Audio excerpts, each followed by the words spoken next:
8. Harmony takes me into her bedroom and I curl up under the covers with her. In the dark, I scan the room. On her nightstand, as usual, framed photos of me, Mom, Sam. Also on her nightstand, new. A row of tiny orange pill bottles, a whole family of them. Before I can ask about them, she said, I stole stories. I sunk in air, trying to understand, but it's a little hard. My grandmother stole stories from magical tigers. Not a whole lot of that makes sense. How do you steal a story? I asked. Harmony was quiet for a long time. For so long that I think maybe she's changed her mind about telling me, but she's just waiting, building suspense, and she takes my hand, traces my lifeline with her fingertip. She used to do this when I was little to soothe me during the scary parts of our stories. Those stories come from a time before, long, long ago, when Tiger walked like man. I nodded closer to her, heard humming at the magic words. Those stories come from a time when the night is black, only darkness, and in the darkness, a princess lives in a castle in the sky. The princess loved very lonely, so she whispered stories to the night, and those stories became stars. When Harmony told us to reach up and grab a story from the sky, I always thought it was just a fun game. I never thought she meant it literally. The stars are made of stories? Yes, yes, now listen. She sees me and continues. The sky princess tells so many stories that the sky filled with light. No more darkness anymore, anywhere. And the people on earth, down in villages, they so happy. No more night. I look out the window at the inky black and I shiver. No more night. Story magic was so bright and powerful that of course tigers want it. They go to very top of highest mountain, surround themselves with stars and guard the sky. Harmony continues, and humans love those stories too, but I don't like some of the stories stars tell. Some of those stories are dangerous, some stories too dangerous to tell. I pause, but how can a story be dangerous? Harmony wraps her arms tight around me. Sometimes they make people feel bad and act bad. Some of the stories make me feel sad and small. I bite my lip. The stories Harmony told us always had happy endings. They were about clever girls and loving families and warrior princesses who saved the day.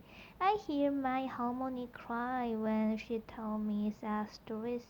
Our Korean history, she said. I see my neighbors get scared, my friends get angry, and I think, why do we have to hear bad stories? Isn't it better if bad stories just go away? I swallow. That makes sense, I think.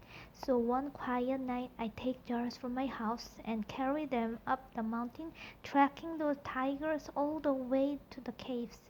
I am the littlest girl in the littlest village, and I am sneaky. I hide myself outside the caves and wait until the tigers fall asleep, until their snores echo through the land.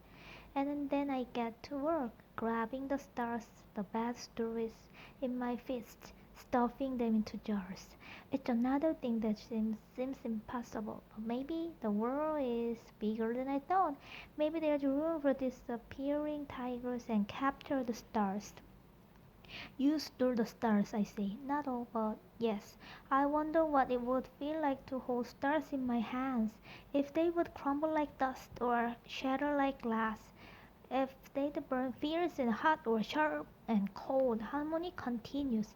I seal theirs up. Then I tiptoe away from cave. So soft. Hush, hush. Before I leave, I think I'll be extra safe. I make sure they don't follow, so I take rocks from the forest one by one and stack them at the mouth of the cave until they make a wall. Big, heavy wall until the tiger trapped inside. I shudder, imagine the tigers clawing on the other side. I think no more bad stories, no more. I never want to hear them again. So I ran away from my little village, across the ocean, across the whole world, to a new place where I am safe from sadness. Harmony's voice starts to fade as she gets sleepier. I steal the stars and lock them away. How did you know? I asked as I pressed my warm toes against her cold ones. How did you know you'd be okay? I don't, but I believe in me. When you believe, that is you being brave. Sometimes believing is the bravest thing of all. So everything turned out fine. Harmony never talked much about how she came to the United States from Korea, and I never thought to ask. She quiet for so long that I think maybe she fell asleep. Then she said, "Nothing lasts forever, Lily. Tigers break free. The tiger's very angry. Now they're coming for me." From the living room I hear a creak, and I tense. But it's probably just Mom, shifting in her sleep. Harmony presses her lips to my head, and her words blur together as she falls into dreams. They hunting me now, they don't stop hunting.